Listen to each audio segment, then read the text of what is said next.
pues bienvenido a casa.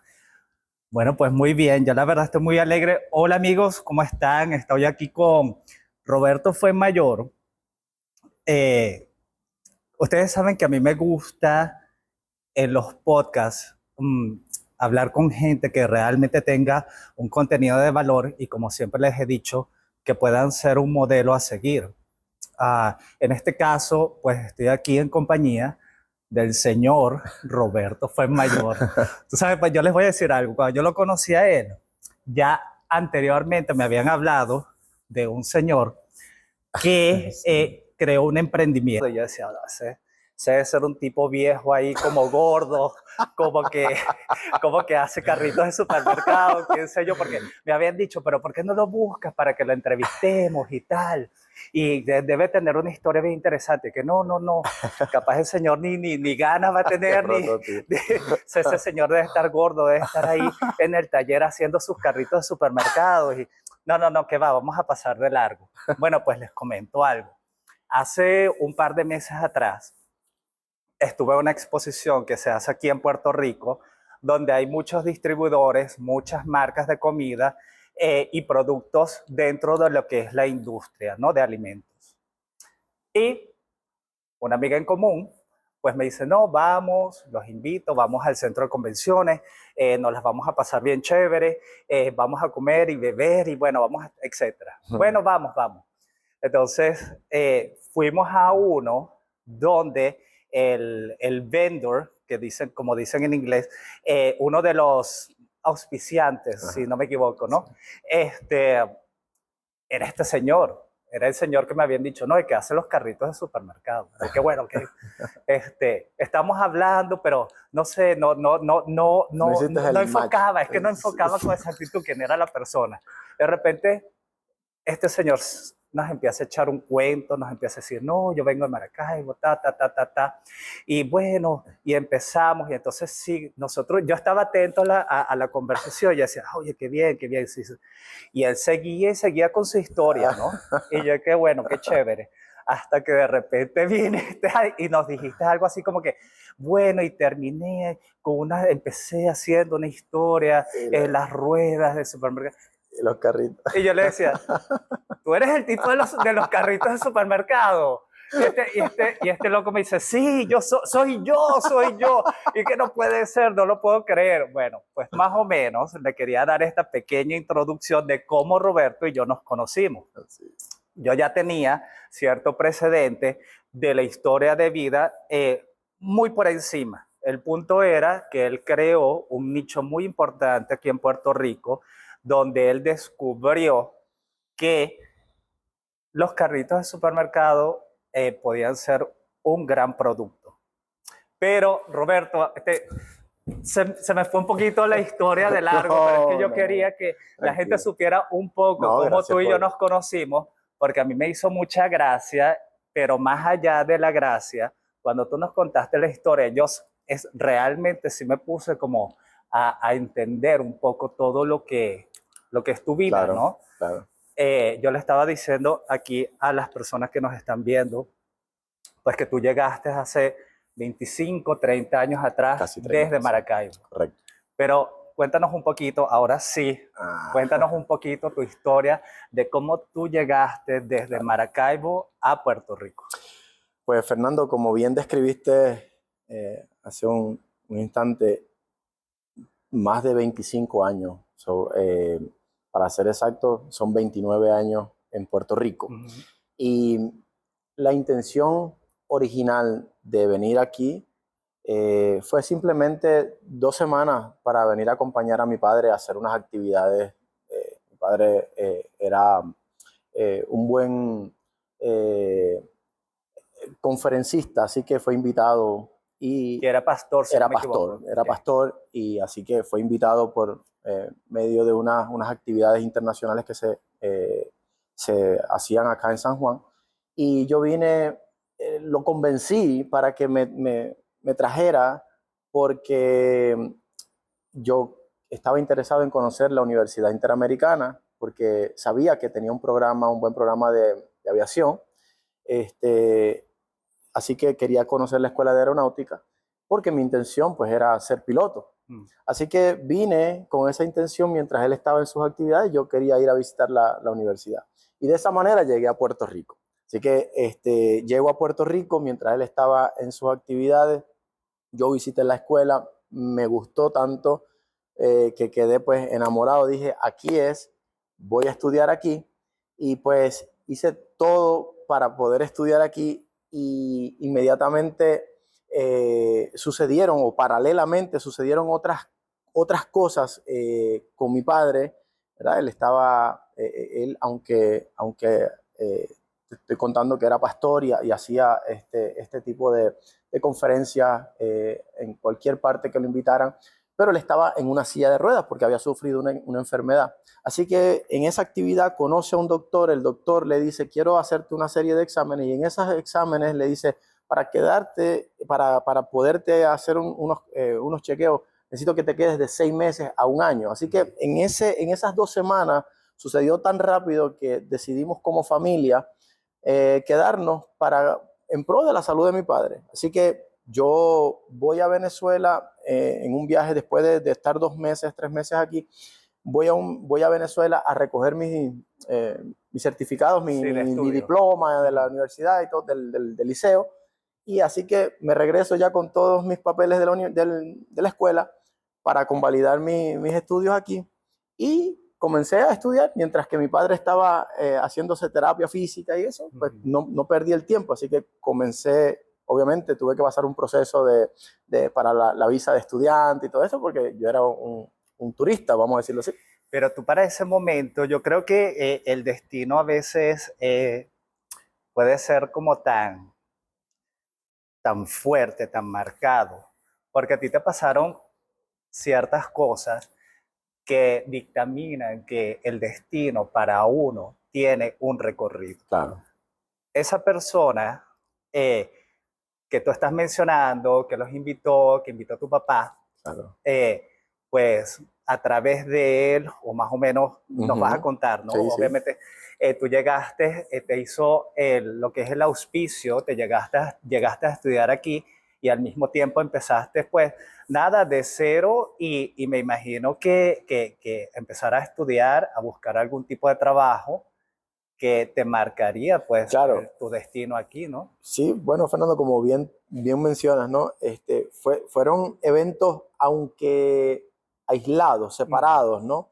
Este, pero fueron simultáneos, los cuales no hay otra manera de llamarlo que pequeños milagros que sucedieron paralelos y crearon un evento o una tormenta perfecta para que esto sucediera. Si yo, al pasar el tiempo, las veces que he tenido que hablar sobre este tema y contar mi historia, lo describo como milagros, ¿no? Que los defino como eslabones y han formado cada eslabón una cadena y le llamo la cadena de milagros porque Claro. pues es una cadena que fue atada, que fue fabricada por pequeños eslabones o por un eslabón a la vez, pero esos eslabones son milagros que no tenían uno que ver con el otro, así como tú mencionas, ese doctor que conoció a mi padre en ese evento, que le cayó en gracia, que no tenía no tenían una relación de amistad, crearon una relación allí, se conocieron. Este doctor le dice a mi padre que quiere trabajar sobre su caso físico en cuanto a la situación que él estaba teniendo de salud, pero a la misma vez habían unos amigos que tenían una compañía en Puerto Rico y mientras mi padre estaba aquí, yo les dije, oye, ¿pudiera trabajar con ustedes? Y ellos me dijeron, claro, si necesitamos gente, estamos remodelando supermercados y qué sé yo. Así que era una contratista que remodelaba supermercados. Y así es que yo entro al mundo de supermercados porque hacíamos trabajos de remodelación. Yo ayudaba al que reparaba el piso, yo ayudaba a quitar la losa vieja y venía la persona a poner la losa. Así que mientras tanto yo escuchaba a la gente quejarse porque iban con el carrito de compra por ahí y decían, este carrito siempre está dañado, pero no importa qué tienda íbamos, el cuento era el El mismo. mismo. La gente se quejaba por la misma razón. Y eso pues se hizo una constante, ¿no? Pero además de eso, pues estaba otro escenario que era mi escuela, la razón por la que yo me quería quedar originalmente, que era estudiar. Claro. Pues entonces un amigo de mi padre me preguntó, ¿y qué es lo que te falta para poder estudiar aquí? Yo le digo, bueno, pues necesito un sponsor que pueda garantizarle a los Estados Unidos, al gobierno de Estados Unidos, que yo no voy a hacer una carga para Estados Unidos.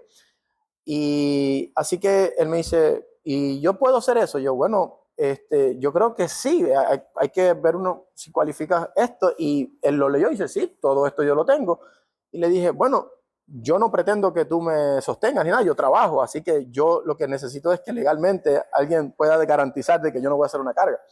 Así que ese, por un lado, fue una persona que Papá Dios la utilizó, ¿verdad? Claro. Sin él darse cuenta, pero el doctor también, pero las personas que me dieron trabajo también. Así que todo se fue confabulando, Se fue como concadenando, ¿no? concadenando para que sucediese lo que hoy pues es una realidad. Bueno, yo les voy a decir, ahorita tuvimos el placer con Saraí, la esposa de Roberto, pues hacer un tour por todo lo que es la fábrica. Déjenme decirles que es la única fábrica que hace este tipo de servicios y distribución en toda la isla. Por eso es que te digo que tu destino de alguna forma estuvo marcado, porque también sé que durante todo este trayecto, lo que empezó en tu casa, que era haciendo el mantenimiento, el servicio de los carritos, se convirtió en un establecimiento que también te provieron de forma, entre comillas, gratuita. Obviamente tú lo pagabas con trabajo, Claro. pero esas son cosas que quizás no suelen pasar, no son historias regulares.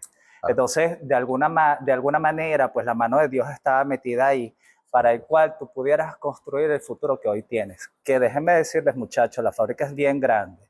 Ellos tienen un trayecto de 20 o 20 y pico de años, ¿verdad? Sí, 25. 25 años de trabajo, algo que no se construye de la noche a la mañana. Por eso es que este podcast es bien, para mí es un aprendizaje, ¿no? Y también de humildad. ¿Por qué? Porque cuando tú vienes trabajando así, pues ustedes llegaron, pues obviamente ya hablé con personas que me contaron un poco tu historia de vida, igualmente tú me la contaste, pues ustedes no venían realmente con algo tan claro y más como lo acabas de decir, Claro. viniste por el tema de salud de tu papá, porque tu papá fue una persona que estuvo en sillas de ruedas, creo que desde que tú eras Sí, niño, desde ¿no? que yo nací. Desde que tú Desde que nací, naciste. sí. O sea que eso también tiene mucho valor. O sea, las cosas en la vida no se ganan en una cajita de cereal. Y 25 años de trabajo es lo que han conformado todo esto que más adelante les voy a enseñar un pequeño video del tour que nos hicieron, porque desde dónde empezaron hasta dónde están hoy en día. Eso se agradece. Realmente se agradece porque la gente que nos está viendo o que nos logre ver en este podcast, tú le estás enseñando el trabajo, la disciplina y la constancia. Durante el camino he aprendido muchas cosas que me han ayudado a llegar o alcanzar cada uno de los objetivos que hemos podido alcanzar, ¿no? Pero eso que menciona, lo hice en un momento, lo hice parte de mí, porque al decir verdad, en el colegio era un estudiante promedio, estudiante regular. En la universidad tuve que ponerle empeño porque pues al tener una visa F1 pues tiene una de los requisitos es mantener excelentes notas. Exacto. Así que pues lo tuve que hacer a pulmón, lo tuve que hacer a pujón, como dicen aquí, ¿no? Pero yo estaba claro que yo no tenía nada diferente al resto de mis amigos, que yo no era alguien extraordinario, que yo no tenía cualidades extraordinarias, yo no era una persona o no me considero una persona súper inteligente o con cualidades extra. Pero tenías que esforzarte más. Claro, pero eso que tú mencionas en cuanto a la disciplina, en cuanto al compromiso, a la constancia, pues fue algo que en un momento entendí, que hice mío, y no fue hasta en un viaje que pude hacer ya cuando la empresa había alcanzado algún nivel de compras que podía salirme de lo ordinario o de lo local, de lo doméstico y poder ir a otros mercados, comienzo a tener relación con otros mercados y en este caminar, en el inicio, uno de esos milagros y de esos eslaboncitos que mencionaba al principio, es a quien yo considero que hoy día sigue siendo ese sensei, ese Miyagi, ese consejero de empresa cuando necesito algo, cuando me siento perdido. Está este señor, ya hoy día es un anciano, es chino, y por primera vez cuando yo salgo de los Estados Unidos a otros mercados, precisamente fue a China. Y fue que él me dice, te vas conmigo a China, te voy a enseñar porque veo en ti algo,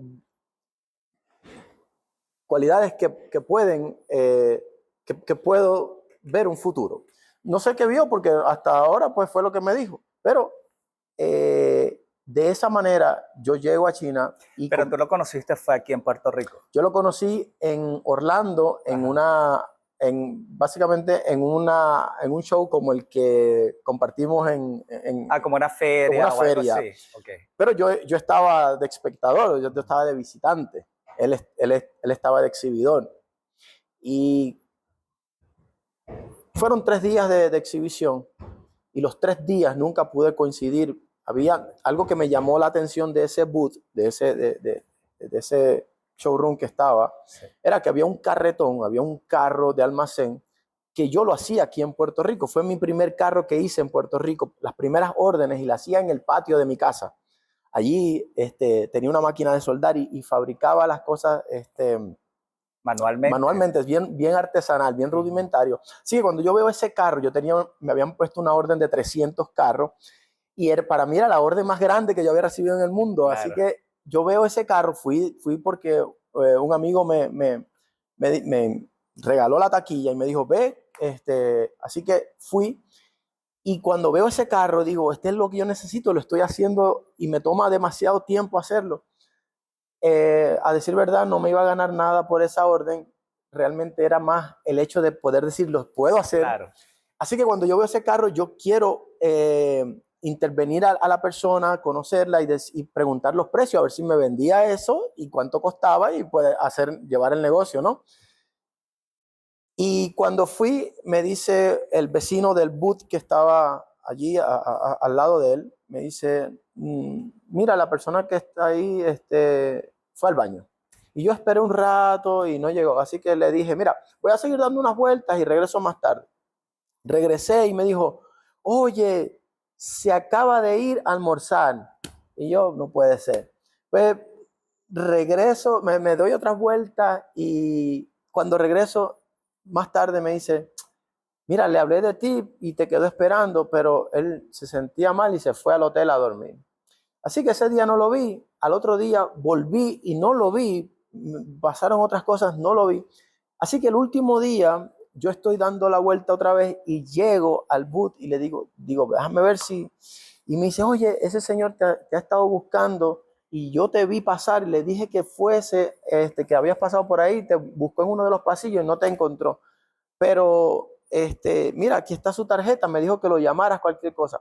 Así que decidí irme y empezaron a apagar las luces del evento, pero entre esas cosas me quedé hablando en otro booth por ahí y me regreso. Cuando me regreso, la persona, el vecino de él, me dice así, ven, y ahí llego al booth.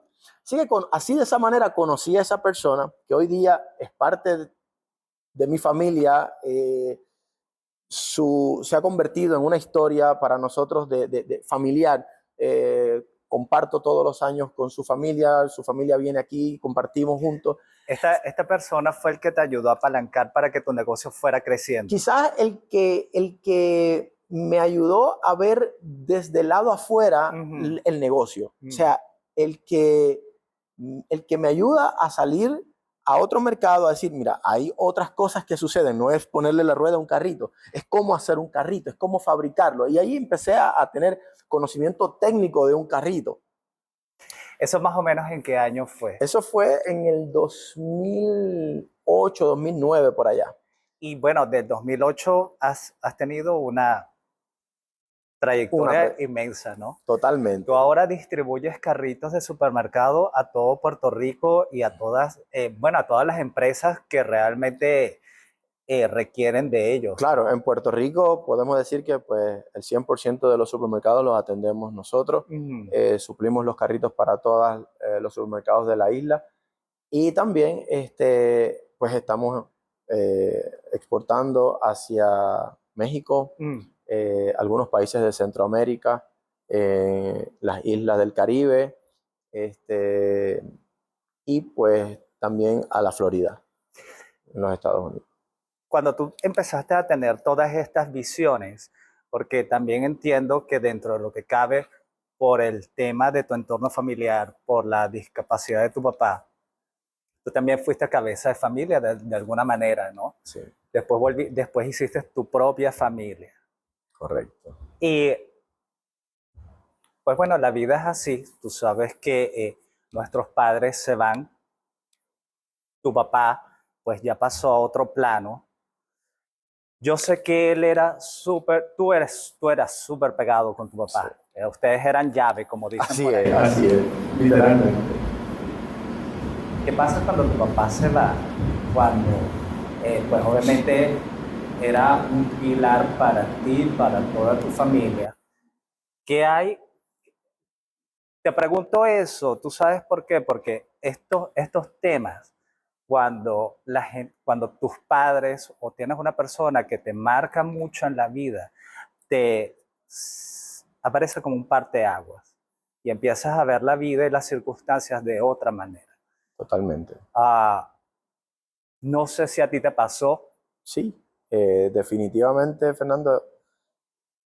Creo que hay y bueno, mi esposa también me lo recuerda en ocasiones, me dice que hay un Roberto antes y un después de mi padre. Mi papá murió hace 7 años, 6 años, ya para 7 años, y todavía él, no sé cuándo lo puedas, no sé, la gente dice que con el tiempo uno va a recordar con alegría, y sí, yo lo recuerdo con alegría, pero es un tema que no puedo hablar sin quebrarme, porque totalmente, como tú mencionas, era una parte indispensable de mi funcionamiento, de mi equilibrio emocional. Un hombre muy sabio al hablar, al dar consejo. Como te decía, él era un pastor, pero esta persona podía ser la misma persona como pastor y como padre. Su moral, no había una dualidad. Veía el mismo hombre íntegro como papá, el mismo hombre íntegro como pastor. Lo mismo que proyectaba en la calle era lo que estaba en casa. Y esto pues me dio a mí quizás una barra bien alta, ¿no? Para poder identificar lo que es un verdadero pastor o que es un hombre de Dios, ¿no? Y no soy quien para juzgar, pero sí me cuesta mucho trabajo, pues, como tenía eso en casa, me cuesta mucho trabajo identificar cuando hay muchos llamados por ahí, pastores que se llaman o se autollaman, y a mí me cuesta eso porque pues veía qué era un verdadero pastor. Pero, ¿qué pasó? ¿Qué pasó en ese momento? Sé que es un poco delicado porque, bueno, te remueve sentimientos, pero cuando tu papá fallece, ustedes todavía estaban construyendo todo lo que hoy en día están haciendo. Totalmente, y no solamente construyendo. Fue un momento crítico porque mientras mi padre estaba entubado, en cuidado intensivo, debatiéndose entre la vida y la muerte, pues como si no fuera poco, nos pasa por encima María. Y María, el huracán María nos deja literalmente sin negocio, sin casa, sin oficina y deambulando en hospital y hospital, hasta en campamentos que habían hecho el ejército de los Estados Unidos, había improvisado hospitales en coliseos, para poder recibir y tener la gente más crítica. Atracaron un barco de la Cruz Roja en el puerto de San Juan para un hospital para poder meter gente, medicamentos y porque los hospitales se estaban apagando, claro, no había diésel. Ajá. Así que mientras tratábamos de salvar un negocio que acabábamos, dos para ser preciso, porque Yaras, aunque ya funcionaba, pues el huracán nos había dejado, rompió todo lo que podía llevarse, pero en adición, como rompió todas las ventanas, todo, nos vandalizaron, así que se llevaron computadoras, se llevaron todo lo que inventario, y cuando pues salgo literalmente de ese día que veo Yara, digo, bueno, déjame ir a ver cómo está Valero, que es la fábrica. Acabábamos de recibir por medio de un de un préstamo del banco, acabamos de hacer posible la primera línea de producción para hacer los carritos de compra. Cuando entro a la fábrica, todo eso estaba bajo el agua. Las máquinas que no se habían dado ni el primer pago, estaban bajo el agua. Una semana antes habíamos puesto fecha para inaugurar la planta. Y hubo un huracán que no recuerdo el nombre, hubo una tormenta anterior a ella, anterior a María, que nos hizo posponer la fecha, y esa no pasó nada, pero nos hizo posponer la fecha porque pues venía esa tormenta. Así que pospusimos la fecha de la semana siguiente, pero la semana siguiente fue María, y ahí pues fue devastador. ¿Y cuándo empezaron a reconstituir? Porque María fue en el año, si no me equivoco, 2018. Sí. Ustedes entonces, pasó María, finales de 2018 hacia el 19, fue que ustedes comenzamos a reconstruir. Y mientras tanto, entonces, la situación de mi padre. ¿En qué año partió? 2018, enero 2018. Así que María fue septiembre 2017. Ah, ok. Y así entonces, pues pasa un año, entero, y intentando poder reconstruir, poder hacer todo a la misma vez.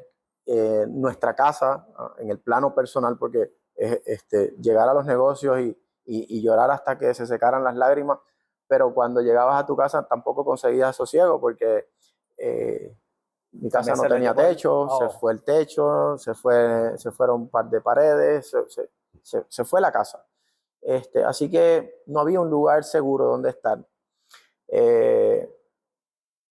Comenzamos la reconstrucción, si se puede llamar, mejor dicho, el recogido de escombros, ¿no? No teníamos los medios para reconstruir, pero empezamos a hacer todo el trabajo de limpieza, y mientras tanto mi padre debatiéndose entre la vida y la muerte. Así que pasa un tiempo más y mi padre fallece.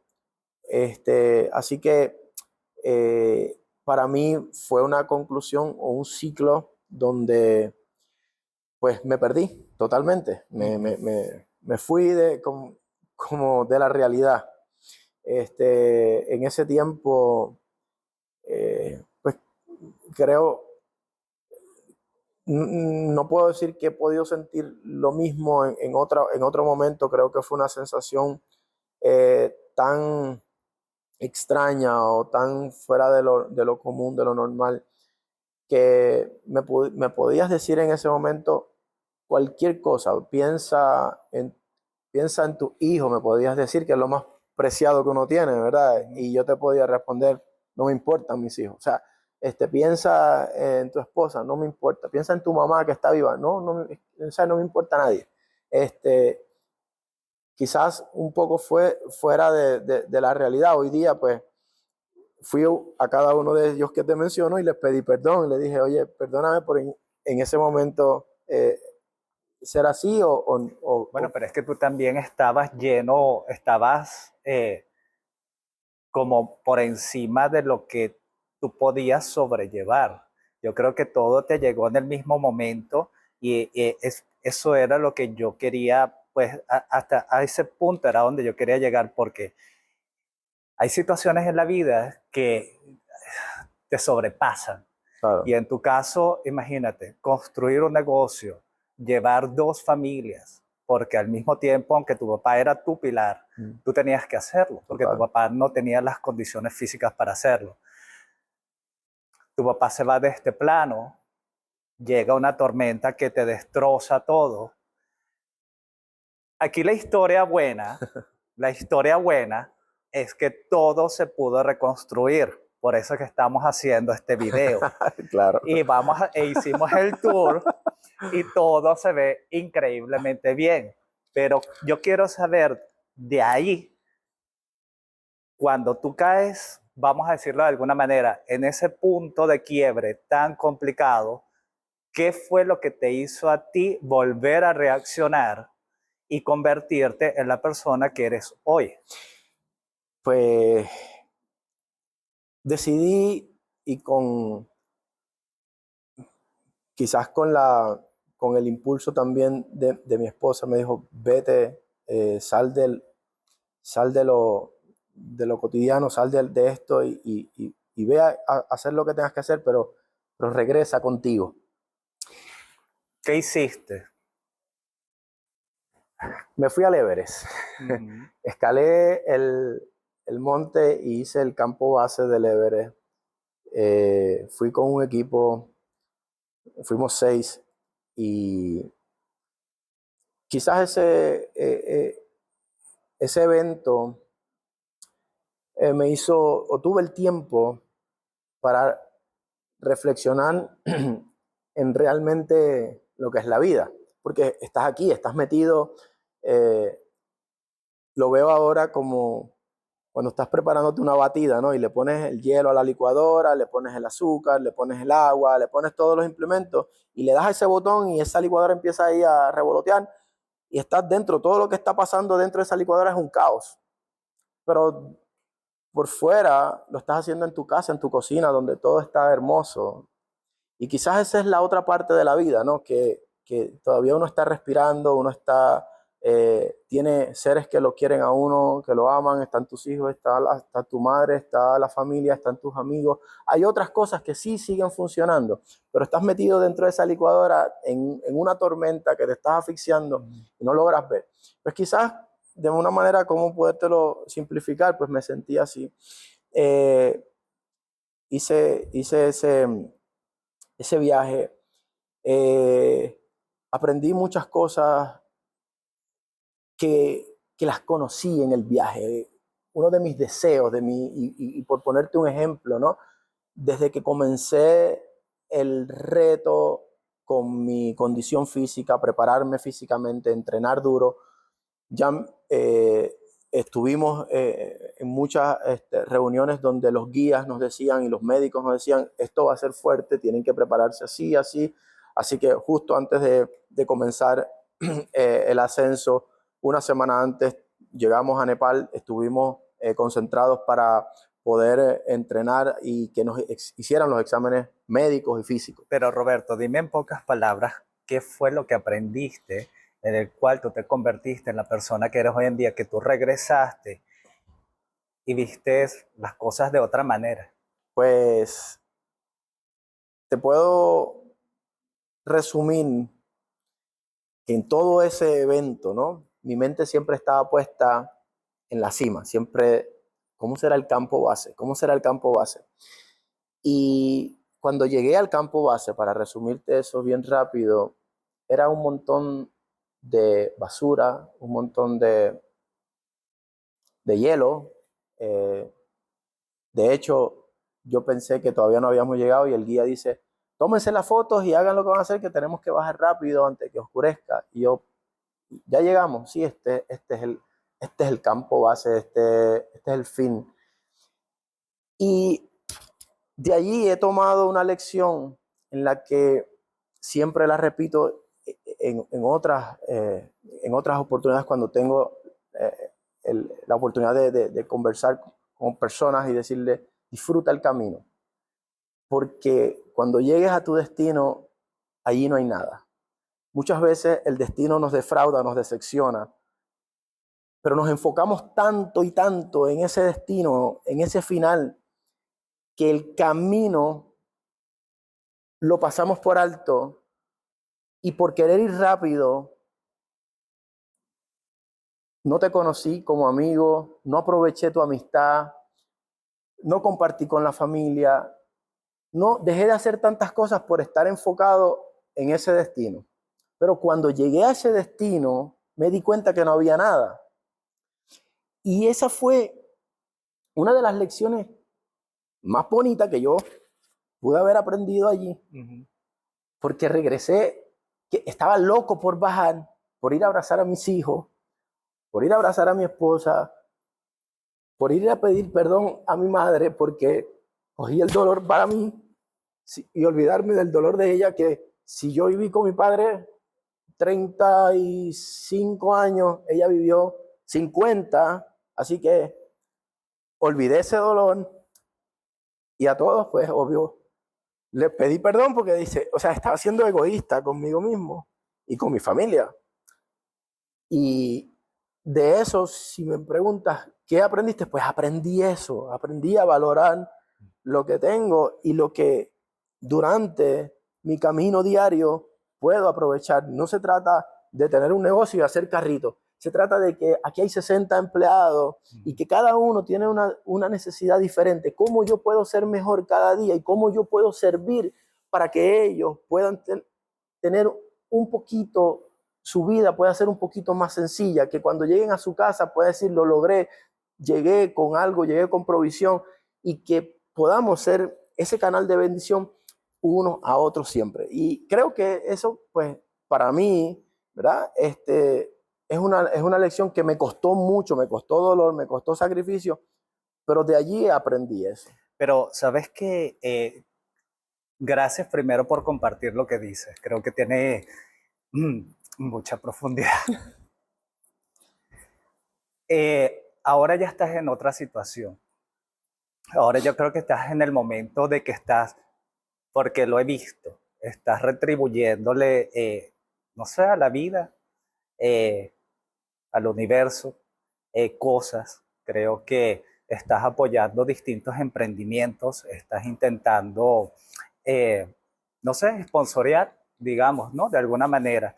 Sé que lo has hecho con distintas instituciones sin fines de lucro, tanto de Puerto Rico como de tu país, Venezuela. Creo que eso es bien importante recalcarlo. Y eres uno de los auspiciantes para la próxima obra de teatro que se va a hacer aquí en Puerto Rico el 9 de agosto con una de las actrices que también ha pasado por aquí por este podcast, que yo le digo a ella mi Meryl Streep venezolana. Ella es la señora Elba Escobar. Tú eres uno de los auspiciantes. Estás retribuyendo. ¿Por qué? Cuéntanos un poquito esa cosa que te mueve. Obviamente ya conocemos esta historia, me parece maravillosa, pero hay veces que la gente se lo queda, ¿sabes? Como Claro. que la gente se lo queda y pues bueno, quizás no, ya no lo comparte o lo comparte con gente de tu entorno. Claro. Pero llevarlo un poquito más allá, no todo el mundo lo hace. ¿Por qué lo estás haciendo? Pues, Fernando, yo creo que sin, si nosotros no tenemos como ser humano un fin, un norte, un propósito para por lo que hacemos, eh, creo que en algún momento nos vamos a perder. O sea, si yo soy un capitán de un barco y salgo de un puerto A, pues lo lógico es que ya yo tenga planificado cuál es el puerto B donde voy a llegar. Y si no es así, pues sencillamente no vamos a llegar a ningún sitio. Podemos estar en el mar, en el océano, dando cantazos por ahí, dando vueltas, sin llegar a ningún sitio. Así que cuando como persona tú tienes un propósito y dices, pues yo quizás no puedo cambiar el mundo, no puedo, o sea, yo no soy Superman, yo no soy un superhéroe, no puedo cambiar el mundo, pero quizás puedo afectar positivamente mi entorno, lo que me rodea, lo que está inmediato a mí, puedo. Y, y siempre me encanta esta frase de Gabriel García Márquez cuando dice que no podemos evitar que las aves vuelen, pero sí podemos evitar que hagan nidos sobre nuestras cabezas. Así que, con lo que con lo que tenemos en nuestras manos. Hay una enseñanza del Señor Jesús cuando le dice a la multitud que iba que le dice uno de sus discípulos, Señor, hay una multitud hambrienta aquí, y él le dice, pues busquen a ver qué hay dentro de la multitud. Y, y me llama tanto la atención que uno de sus discípulos viene y trae a un muchacho, y lo dice así textualmente, la Biblia lo dice así textualmente, dice, Señor, aquí hay un muchacho que tiene, que tiene, ¿qué tiene? Que tiene 2 peces y un pan. O sea, eso no era suficiente, pero, pero él estaba dispuesto, con lo poquito que tenía, lo puso a su disposición. Lo demás, el milagro lo hizo Papá Dios, pero necesitaba esa disposición de alguien. Así que yo no pretendo cambiar el mundo, pero mi disposición quizás pueda ser un milagro que yo no lo veo, que yo no lo puedo percibir, pero, pero por medio de mi disposición, Papá Dios puede hacer en otro lugar otra cosa. Y creo que si nosotros replicamos eso en cada uno y tenemos ese concepto de que lo poquito que yo pueda hacer es suficiente, puesto en las manos de Papá Dios, y que Él va a hacer lo que puede hacer con su grandeza, pero con mi simplicidad yo puedo aportar, pues yo creo que entonces sí tiene un significado lo que nosotros podamos hacer, sea mucho o sea poco. Y dentro de esta comunidad, dentro de este lugar, de este pedacito de tierra que nos han permitido estar, pues mientras yo pueda tener esa oportunidad, no solamente para retribuirle a lo que tanto he recibido aquí, sino que hay tantas oportunidades que podemos, y tristemente, ¿verdad? Por otras cuestiones que no vamos a entrar aquí, se nos dificulta enviar más cosas a nuestro país, pero sinceramente vemos que esto es una tierra bendecida, que hay tanto para poder aportar, tanto para poder bendecir, que sería egoísta querer quedarnos con todo. Así que creo que esa es la, ¿no? Pues la verdad te lo agradezco y tienes toda la razón. O sea, yo a veces pienso, tanta gente que tiene tanto que nunca se lo va a poder gastar en esta vida. ¿Y por qué no compartir una décima parte de eso? Y eso es lo que tú estás haciendo, y sí estás haciendo un gran cambio. Y te lo agradezco, agradezco tu tiempo, agradezco las cosas que estás haciendo a terceros. Eso se te va a retribuir siempre, para ti, para tu familia y en todas las cosas que tú emprendas. Muchachos, gracias por los que nos están viendo. Espero que hayan sacado alguito. Así sea, no importa, el 5-10% de esta conversación, yo creo que les puede servir mucho para la vida. Siempre termino diciendo que cualquier crítica constructiva que nos puedan hacer, cualquier comentario siempre va a ser bienvenido. estamos intentando hacer contenido con historias de valor para que la gente nos vea, para que los que vean también aprendan algo de cada quien. Y Roberto, muchas gracias. Usted no es el Fernando, señor gracias. gordo, malhumorado que yo pensaba que era. Gracias. Eres mucho más y realmente me la he pasado súper bien. Espero que tú también. Y bueno, acuérdense, el podcast tiene ese pequeño mensaje para todos los que están aquí en Puerto Rico, para todos los que son venezolanos y no venezolanos que conozcan el trabajo de una gran actriz, que es Elba Escobar, que se va a presentar el 9 de agosto aquí en Puerto Rico a través de mis redes sociales, Fernando Chan, _W, van a poder ver las historias y cómo poder adquirir las entradas. Así que, Roberto, muchas gracias. Gracias por también auspiciar la obra de teatro y que todas las cosas siempre Amén. Para ti sean muy buenas. Para Amén. ti y para tu familia. Igual para ti, Fernando. Gracias por estar aquí. Bienvenido, esta es tu casa. Gracias.